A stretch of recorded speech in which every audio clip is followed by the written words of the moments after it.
اسرائیل پر Hamas کے کامیاب حملوں کے بعد اسرائیلی فورسز بخلاہٹ کا شکار ہیں۔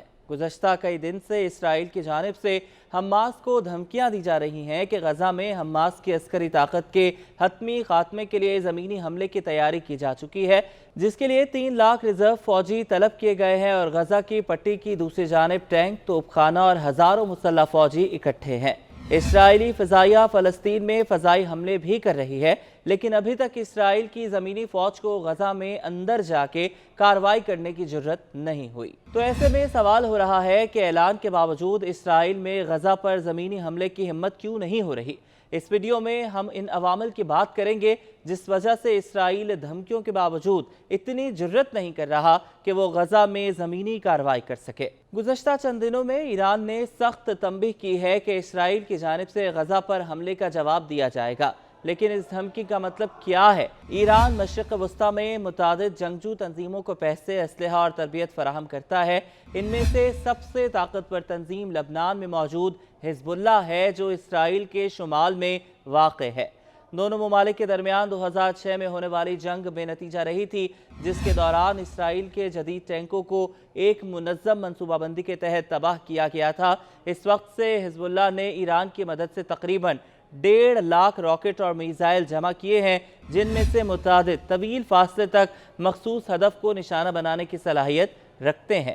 ایران کے اعلان میں ڈھکی چھپی دھمکی یہ ہے کہ اگر اسرائیل نے غزہ پر حملہ کیا تو حزب اللہ شمال میں ایک نیا محاذ کھول کر اسے 2 محاذوں پر جنگ لڑنے پر مجبور کر سکتی ہے۔ تاہم یہ بات طے شدہ نہیں ہے کہ حزب اللہ بھی اس وقت جنگ میں داخل ہونا چاہے گی، خصوصاً 2 امریکی بحری جنگی بیڑوں کی بحیرہ روم کے ساحل پر موجودگی میں، جو کسی بھی وقت اسرائیل کی مدد کر سکتے ہیں۔ اسرائیل کے لیے ایک خطرہ تو ایران کی دھمکی کے بعد حزب اللہ کی شکل میں موجود ہے، تو دوسری جانب یہ مہینہ اسرائیل کے خفیہ اداروں کے لیے اچھا نہیں رہا۔ شن بیٹ، جو اسرائیل کی اندرونی خفیہ ایجنسی ہے، کو حماس کے حملوں کو روکنے میں ناکامی پر تنقید کا سامنا رہا۔ خیال کیا جاتا ہے کہ شن بیٹ غزہ میں مخبروں اور جاسوسوں کا وسیع نیٹ ورک چلاتی ہے اور حماس سمیت فلسطینی اسلامی جہاد کے کمانڈرز پر نگاہ رکھتی ہے۔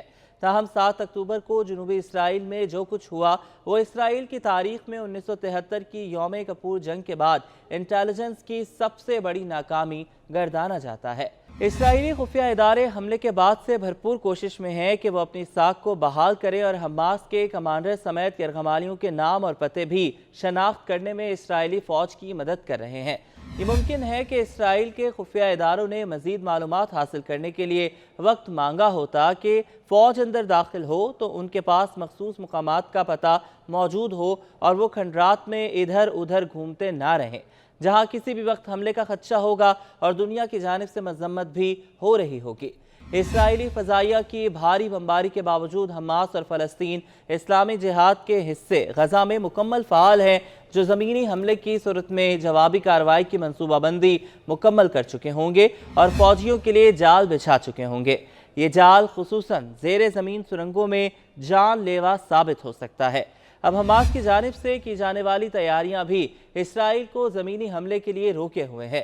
اسرائیل کو شبہ یہ ہے کہ کہیں وہ زمینی حملے کے دوران حماس کے ہاتھوں ٹریپ نہ ہو جائے اور یہ زمینی کارروائیاں کہیں ان کے اپنے گلے نہ پڑ جائیں۔ اگر اسرائیل غزہ میں داخل ہوتا ہے تو ہلاکتوں کی تعداد میں اضافہ ہوگا اور عام شہریوں کے ساتھ ساتھ اسرائیلی فوجیوں کی ہلاکتوں کے بھی امکانات زیادہ ہیں۔ عین ممکن ہے کہ زیادہ تر لڑائی زیر زمین میلوں تک پھیلی سرنگوں میں ہو، تو اگر لڑائی زیر زمین پھیلی سرنگوں میں ہوئی تو اس میں اسرائیل کے لیے حماس کو شکست دینا ناممکن نظر آتا ہے۔ اسی خدشے کے پیش نظر اسرائیل کی جانب سے حماس کو دی جانے والی دھمکی صرف دھمکی ہی لگتی ہے۔ اسرائیل ایسی کسی بھی کارروائی سے اجتناب کرے گا۔